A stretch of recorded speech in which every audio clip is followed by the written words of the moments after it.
I actually do want to talk about inflation today because inflation's kind of crazy bears. You know, I'm kind of, you know what you do? You know, fuck it. I want to talk about sort of the situation we find ourselves in most of the countries that you guys live in. Now, okay, here's the thing. Here's the deal. And this is why it's probably good that we do this now. When you hear the words inflation or you hear something like interest rates, it's very easy for your brain to be like, this. I think a lot of times these terms are designed and obfuscated in a way to make it hard to focus. And so I'm going to try and keep it as simple as possible. But I also understand that we need to open with a round of, let's just all say, glizzy hands, yep, Coke. Let's just get all that fun stuff out of the way. All right, we good? Are we good? Do you mind? So, here's the deal. Do any of you guys know, you probably don't, maybe you do, the investor, Charlie Munger? Yes, no, you don't know? All right, he's Warren Buffett's business partner. He's one of the best investors in history. Pretty old, but he has one of the best track records in history. He dropped this incredibly dire interview. This is him on the right, okay? And the stock market is down a bit this year, maybe because of inflation. I want to ask you specifically about inflation. Are we looking at a prolonged decline in the markets because of inflation? Is inflation on the rise, and should we be concerned about it? Well, let me take that in the reverse order.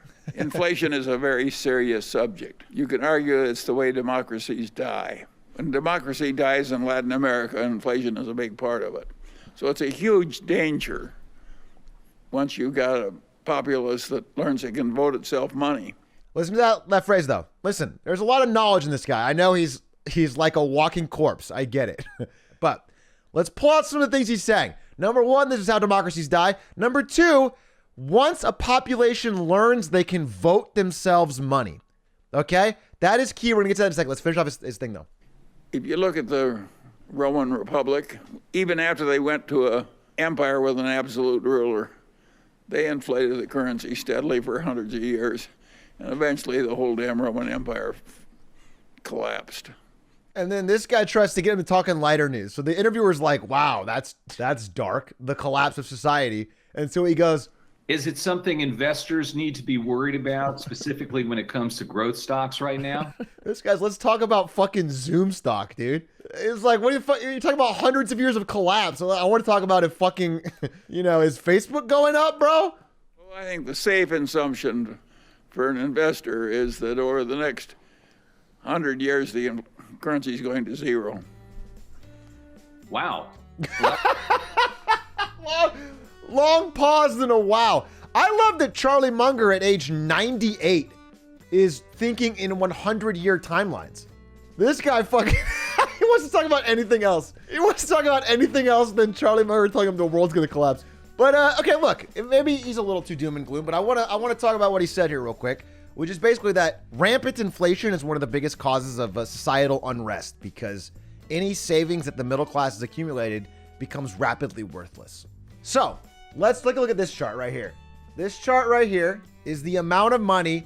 This is basically the amount of money that the government's printing. And then right around the pandemic, it spiked at a level never before seen. And now it's at all-time colossal, crazy banana bears high.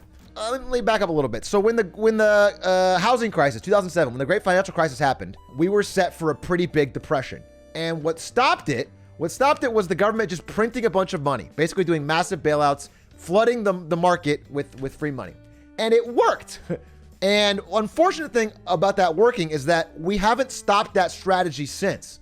And, this happens slowly over time, but since the pandemic, it's been absolutely insane. And so for the first year of it, it's like everything's on crack. And that's why we got fucking NFTs to the moon, Dogecoin going crazy, housing prices skyrocketing.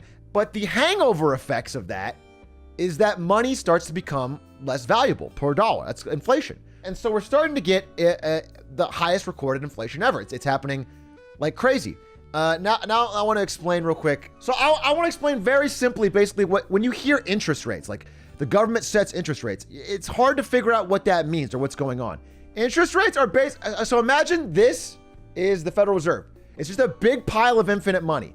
And the banks borrow from this and then loan the money out to you. Basically, interest rates are the cost of borrowing money. That's it. And the government can set it by what they charge banks to borrow from them. And if you want to juice the economy a little bit, if things are rough, let's say we have a big housing crisis, what you can do is you can lower the interest rate. When interest rates are high, like if you have money sitting in a bank, you'll get a lot of money if you're just sitting there. But when they're low and borrowing money is easy, then everyone starts borrowing money to do things like start businesses and hire employees and build factories, and so it juices your economy.